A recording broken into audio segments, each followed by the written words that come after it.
What's up YouTube, Alex here, back at you with another episode of Let's Look At. I know this video is probably one that a lot of people have been waiting for quite a while. This is one of probably the most looked forward to product of this year coming out of Extravaganza, maybe minus the new shocker and probably the TFX loader from HK. This has definitely probably generated the most hype out of everything overall as like a global paintball community, though. Obviously the shocker is going to be huge with anybody that's been Smart Parts or shocker fans and shooters in the past. However, I think universally in the paintball community, this has probably had the most hype of any product coming into this season, and maybe from even more than anything had even last season. Obviously, you can see here we're looking at the Azodin Kaos Pump Trace. So the Azodin KP3 obviously debuted at Paintball Extravaganza. We've been all waiting for orders to get backfilled and everything like that. We finally got ours about 2 weeks ago. I've been waiting for an opportunity to make a good video. I wanted to go try and shoot it and really see how it felt compared to other pumps like the Sniper. Obviously, I'm not going to really compare it to a CCM because that's trying to compare, I don't know, like it's trying to compare like a $5,000 car to a $100,000 car. It's not saying that this is a cheap piece of crap, but just like in terms of what the product is, it's just not really a comparable product. Besides the fact that it is a pump gun, that's about where the similarities end, except for maybe the look of a couple parts. So this is definitely a chance for me to see if this was something that could actually really, dethrone the Sniper. Although, the Sniper is not everybody's favorite pump. A lot of people don't like the Sniper. A lot of people do like the Sniper. But at the price point, at the current price of $380, obviously it's dropped from $420. There wasn't really anything else in that price point. You're either gonna get an Azodin KP2 that we're at like 180. That a lot of people didn't think that it really had the quality even enough to warrant the $180. Because it was like just a chaos body that they threw a super cheap pump kit on. It was definitely a good way to spend very little money and just try pump just to see if you like it. But if you liked pump and you wanted a halfway decent pump gun, it was definitely not the one for you.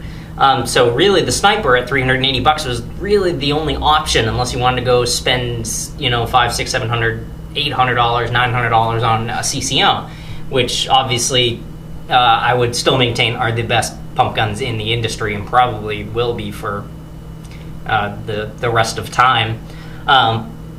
So now we have a new competitor. We have the Azodin Kaos Pump 3, which is definitely not just a chaos body that they threw a cheap pump kit on. This is definitely a first time for Azodin, a purpose-built pump gun, which, for being their first time trying to do a purpose-built pump gun, honestly, I think they hit it out of the park. I really, really, really like these guns. I really do. So right off the bat, general info. There are 4 colors of Kaos Pump. I know you guys probably see all those millions of colors on A&S gear. Those are either anything besides the 4 stock colors, which are obviously just plain black, which I'm already actually sold out of. This poison deal with the blue and lime, this is a stock color. The other 2 colors, you've got white and purple right here, and right over there you've got white and gold. So anything besides that, black, poison, white and purple, white and gold, is either a color swap or a different ano, like a custom ano. Those are the only 4 colors that Azodin is producing. Obviously, they actively encourage part swapping to make all kinds of fancy colors. I've tried doing it a couple times just to see what kind of cool combos I could come up with. White and lime came out super hot. Black and purple came out good. Black and lime came out good. Black and blue actually looked halfway decent. And even the what else did I do? I think it was like the purple and blue actually came out halfway decent too. And if you excuse the telephone ringing downstairs in the most unprofessional video of all time, I am gonna go make sure that stops and I can continue the video, or we can just sit here until that person stops calling. Is it gonna ring again?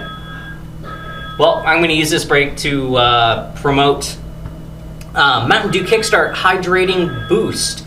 This particular one is Energizing Strawberry Kiwi. I think it's absolutely delicious. I'm a big fan. Obviously, it came out and said Mountain Dew on it, so I had to buy it. But besides the fact this is a different Kickstart than the old Kickstart, this is a brand new Kickstart. It comes in this and a deliciously refreshing orange pineapple mango. Strawberry Kiwi being my personal favorite. It's very light, crisp. It's not too sweet. It's good flavor. Right to the point. I like it, and it definitely gives me that hydrating boost, as it says right there on the side of the can. That is just delicious. Anyway, the phone stopped ringing. Let's get back to the Kaos Pump 3. So back to general info. The stock colors, the Poison and the Black, are going to go for $229.95. So $230. The white colors, white and gold, white and purple, $269.95. They definitely hit the magic number there, which is always a good call. So $270 on the white and gold and white and purple. Why, you ask? One, well, I guess they're white, so it's an extra special little deal there. The two white ones also come with a second barrel back in the box. And let's go ahead and just gently get this one out of the way real quick, just so you can see what actually comes with these things. I don't want to do like an unboxing, like, oh, look at the box, it's so cool. So it's your standard Azodin box I've been switching to, nice foam insert, whatever, which is, I'm doing exactly what I just said I wouldn't be doing. Obviously, you get your manual warranty card. So with the white ones, this is the second barrel back that you get. The stock ones come with one back. It is a 685 back, which is okay. I wish they would have done maybe like a 687. I think a 687 would have been more of a universal thing. Man, this phone is not going to stop ringing. I'm actually going to go take care of this right now, if you'll excuse me. Alright, hopefully people are going to stop calling in the middle of my videos. I mean, it's only like sitting here for like 20 minutes and we can't get away with 20 minutes of silence. Got to be 8 phone calls. Anyway, stock colors, black and Poison. One barrel back. It's a 685 barrel back. Again, I wish they would have come with 687. I think that would have been a more universal size for them to go with, but 685 is not terrible. I think paint is universally getting a touch smaller, so it's probably going to be okay, although I still wish maybe a 687 would have been better. So the white and gold, the white and purple, two backs, comes with a 685 and a 681, which is, it's a weird decision, 681 and 685.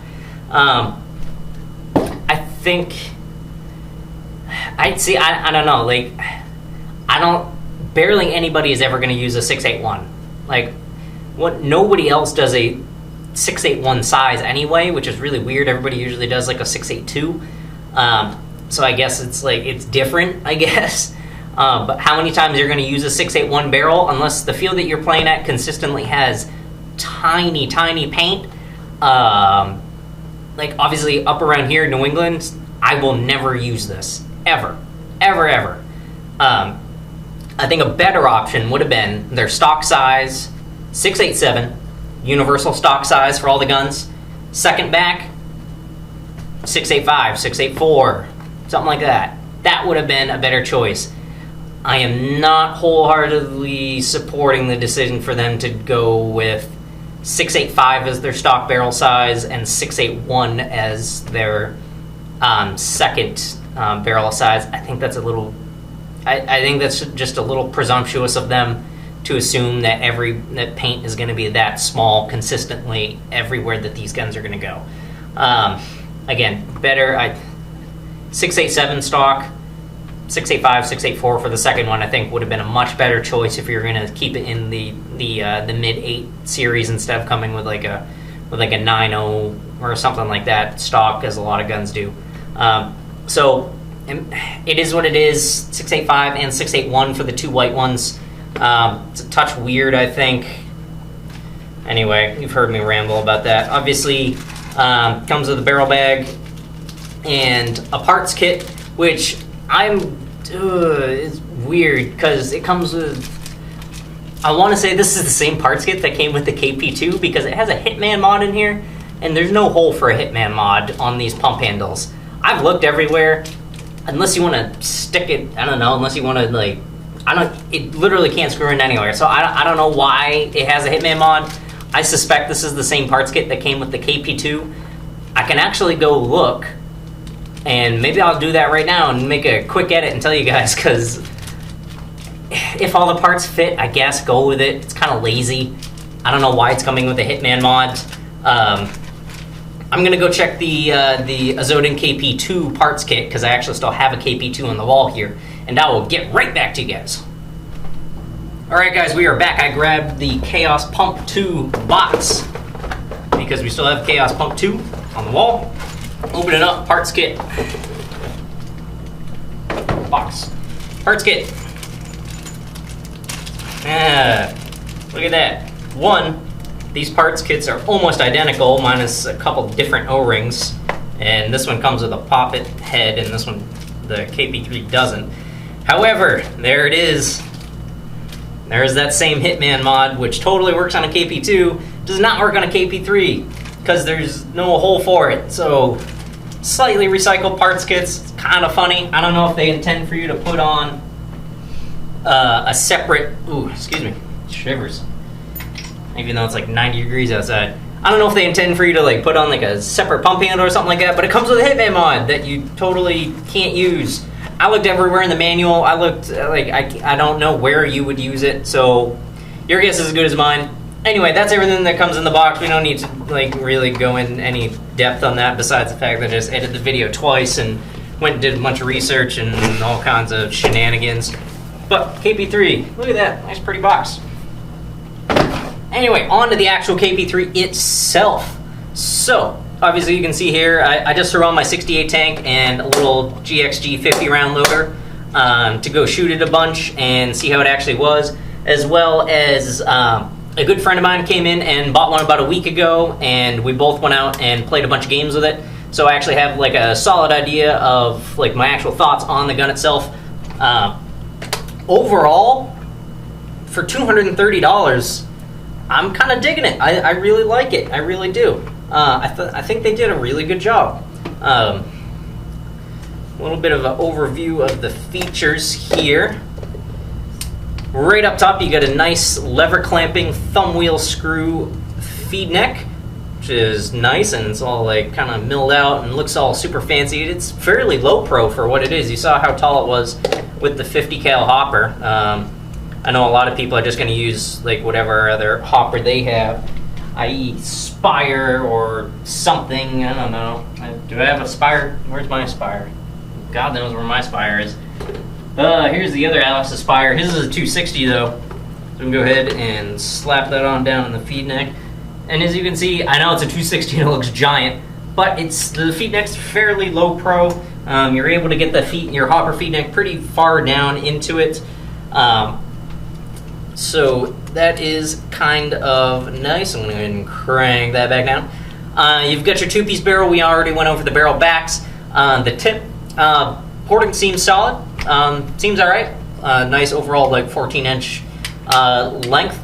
Barrel is compatible to other Azodin barrels. The two-piece carbon fiber Azodin barrels, which I still maintain are very nice carbon barrels. I still really, really like them. The backs and tips of those are completely interchangeable with the tips and backs that come on the KP3. So other than that, the pump handle, it is a dual arm pump handle. So you've got arms going down both sides connecting to the sled. Makes for the pump handle really not having a lot of play compared to a lot of other pump handles. Overall, nice kind of little milled out edges here, and it's more of a block than the like the rounded kind of cylinder that they used to use for a pump handle. I think it's fairly comfy to hold on to. Between that, the stainless steel rod going down the center and the spring, it's a nice light spring with the dual pump arms, I think makes for a nice, smooth, reassuringly strong pump stroke. It doesn't feel cheap. It doesn't like wiggle all over the place when you're pumping it. It's nice, it's sturdy, it feels good. I think they did a good job with it. Obviously, you can see the sled in back with the dual pump arm attachments and the pin going down the middle for the bolt. Just your standard Delrin bolt. It's a cup face. It doesn't have any like center thing, so it's not going to be like a flat face bolt. So the bolt is going to have a tiny amount of rollback. Obviously, your D10 slots in the side. Just your your standard pump gun bolt. Nothing too spectacular there. D10s, standard rubber finger D10s, kind of like a clips or anything else. Regulator, it is a real high pressure regulator. It's their rock steady regulator, I think is what they call it. Standard Allen key to adjust high pressure input down in the back. So mind you, there are two ways to change the velocity on these guns. One, the proper way to only change the velocity is going to be through the back, which is going to tighten that spring on that hammer and everything like that, which is your standard, which you're going to find on like the Azodins or like Spiders or something like that, where you have to turn this in and out to adjust velocity. That's where you can properly adjust your velocity. If you need to adjust the high pressure input, obviously that's just down here. Mind you, that is going to affect your velocity as well. So if you change your high pressure input, you will have to adjust your velocity through this back part. Other than that, just your standard frame. All the frames are black except for the gold one. The frame is, or except for the white ones, the frame is gold and purple. But on the black and the poison one, just your standard black. Single trigger action. It does have a safety on it. Trigger spring.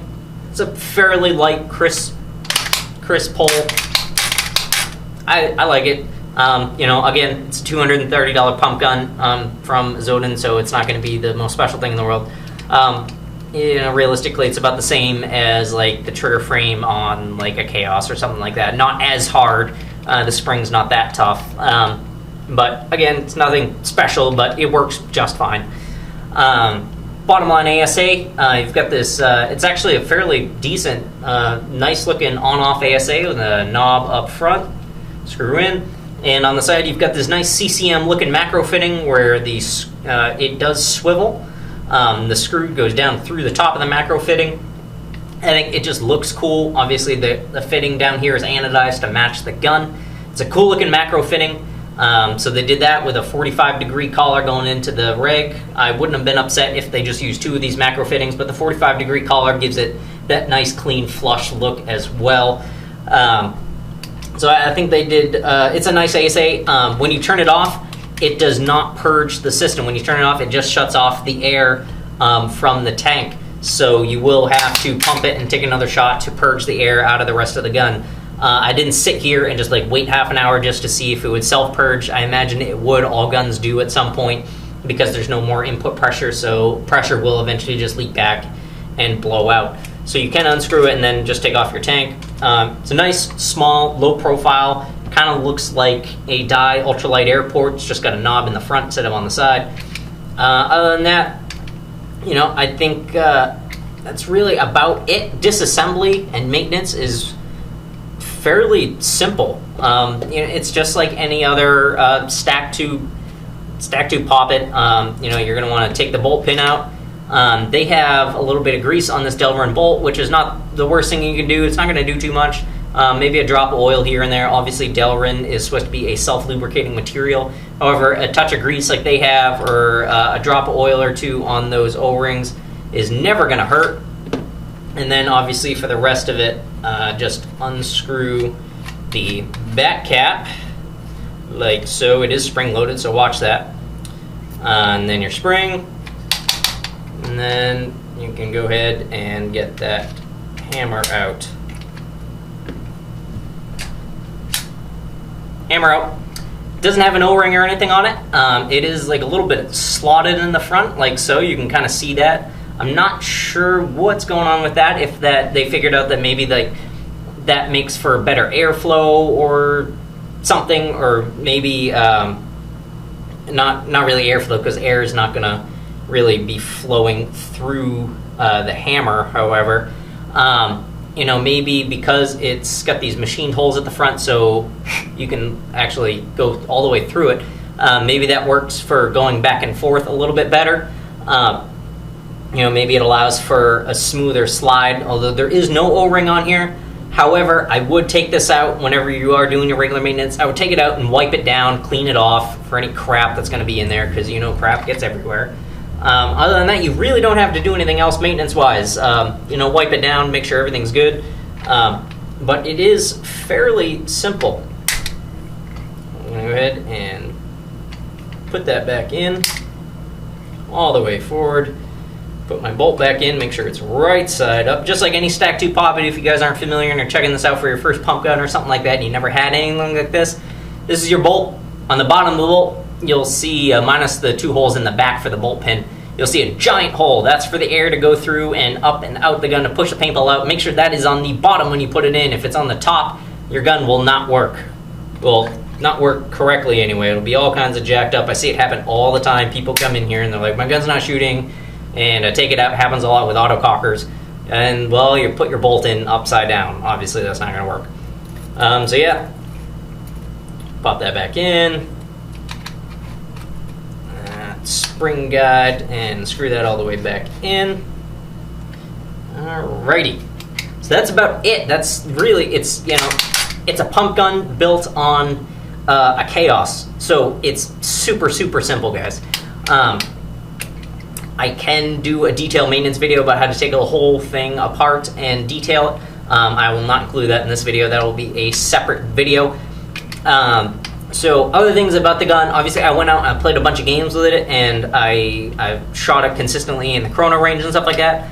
I think it shoots fairly smooth. I do like the way it shoots. The one thing I did notice, which is something I have noticed with like the sniper and a lot of other pump guns, is when you go to shoot it and you do a full pump stroke, you're going to want to hold this all the way forward, because when you shoot it, it will have a tiny bit of blowback that if you don't hold on to the pump handle, or you're holding on really loosely and you're not giving it any force, when you actually shoot it, this will rock back a little bit, kind of like I can just do here. But if you just don't hold on to it and you shoot it, it will do that when it shoots. Is that going to affect too much? Probably not really. Although I do find it rather annoying, so when I shoot, I just hold it all the way forward so that can't happen. Is that really going to affect your airflow, the amount that it can actually do that? Well, all the way back without pushing the hammer back at all, the bolt's still not coming back far enough to open up a hole for air to come out the breech or anything like that. And those 2 O-rings on the bolt are certainly going to seal it still properly. So is it really going to affect anything? I don't think so.